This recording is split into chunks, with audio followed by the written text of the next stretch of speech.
નમસ્તે વિદ્યાર્થી મિત્રો, આજે આપણે પદાર્થ ચિત્રો વિશે શીખીએ। પ્રથમ તમારે 12 સેમીની એક ઊભી લાઈન દોરવી, ત્યારબાદ આડી 10 સેમીની લાઈન દોરવાની છે।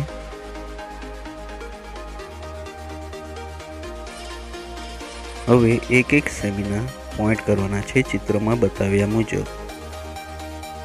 ત્યારબાદ જમણી બાજુએ 2 સેમીની એક વધારાની લાઈન દોરવી અને ચિત્રમાં બતાવ્યા મુજબ આકારનો વળાંક આપવાનો છે।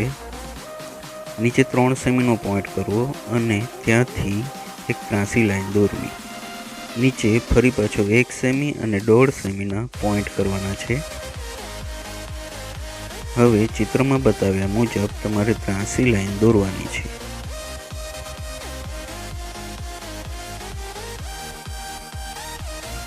નીચે જ્યાં 1 સેમીની લાઈન કરી છે ત્યાં ચિત્રમાં બતાવ્યા મુજબ વળાંક આપો।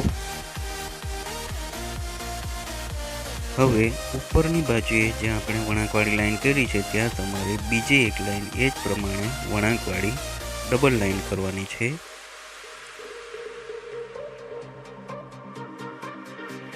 ડાબી બાજુએ 2 સેમીની વધારાની લાઈન કરવી અને ત્યાં એની ઉપર એક લાઈન, નીચે એક લાઈન, આડી લાઈન દોરવી। હવે ચિત્રોમાં બતાવ્યા મુજબ તમારે એક ઊભી લાઈન દોરવી, એની બાજુમાં બીજી એક ઊભી લાઈન દોરવાની છે અને ચિત્રમાં બતાવ્યા મુજબ તમારે આકાર દોરવાનો છે। હવે આ ચિત્રની ડાબી બાજુએ આપણે બીજું એક ચિત્ર દોરવાનું છે। એમાં તમારે આડી લાઈન 4 સેમીની, ઊભી લાઈન 6 સેમીની, ઉપર ફરી પાછી 4 સેમીની, ઊભી લાઈન 6 સેમીની, આ પ્રમાણે 6 ગુણ્યા 4 સેમીનું લંબચોરસ બનાવવું। હવે 2 સેમી પર પોઈન્ટ કરો। એ પોઈન્ટ થઈ ગયા બાદ ત્યાંથી ઊભી લાઈન દોરવી, ફરી 1 સેમીનો પોઈન્ટ કરવાનો છે, બીજો 1 સેમીનો એટલે કે 2 સેમી પર પોઈન્ટ કરવાના છે। નીચે 1 સેમીનો પોઈન્ટ કરવો, ત્યાંથી તમારે એક આડી લાઈન દોરવી અને ઉપર જે 1 સેમી અને 2 સેમીનો પોઈન્ટ કર્યો છે ત્યાંથી પણ આડી લાઈન દોરવી અને નીચેથી વળાંક આપવો। એ જ પ્રમાણે ઉપરથી વળાંક આપવો। એ જ પ્રમાણે નીચે જે 1 સેમીની લાઈન કરી છે ત્યાંથી પણ એક વળાંક આપવાનો છે। હવે ચિત્રમાં બતાવ્યા મુજબ તમારે આકાર બનાવવાનો રહેશે। વિદ્યાર્થી મિત્રો, અહીંયા જે આપણે ડ્રો કરી રહ્યા છીએ એ આપણે વોટર કલરની બોટલનો આકાર ડ્રો કરવાનો છે। આપણે ચિત્રની જમણી બાજુએ એક 10 સેમીની આડી લાઈન દોરો અને વચ્ચે 5 સેમી પર પોઈન્ટ કરો, ત્યાંથી એક ઊભી લાઈન 4 સેમીની દોરવાની છે। હવે 2 સેમી પર પોઈન્ટ કરીને ત્યાંથી ચિત્રમાં બતાવ્યા મુજબ ત્રાંસી લાઈન દોરવાની છે।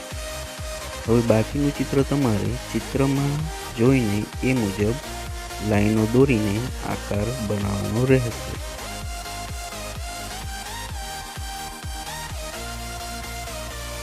આકાર બની ગયા બાદ વધારાની જે કાંઈ પણ લાઈન છે તે તમારે રબરથી સાફ કરવી। હવે ઉપરની બાજુએ આપણે ચિત્રમાં બતાવ્યા મુજબ આકારો દોરવાના છે।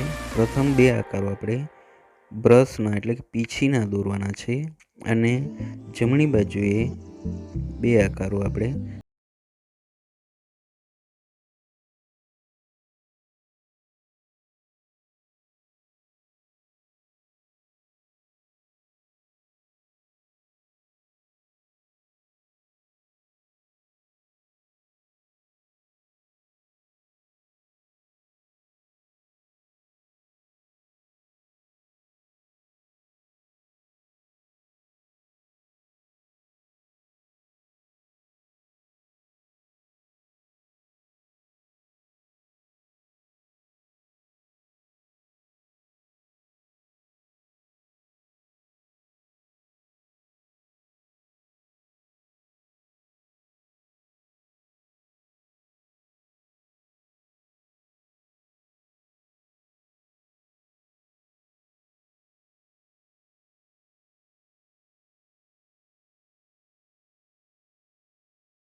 લાઇટ ભાગ બતાવવાનો છે ત્યાં આપણે એટલી જગ્યા છોડી દેવાની રહેશે.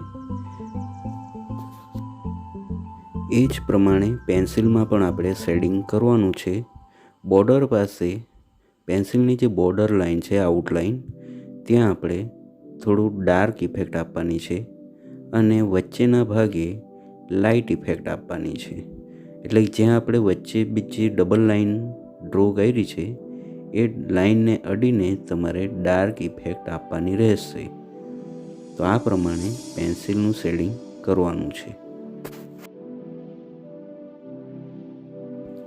ડાર્ક બાજુથી આપણે ધીમે ધીમે લાઇટ ઇફેક્ટ આપતા જવાનું છે. શરૂઆત કરો તે ભાગે થોડું ડાર્ક આપો અને પછી ધીમે ધીમે લાઇટ ઇફેક્ટ આપતા રહેવું.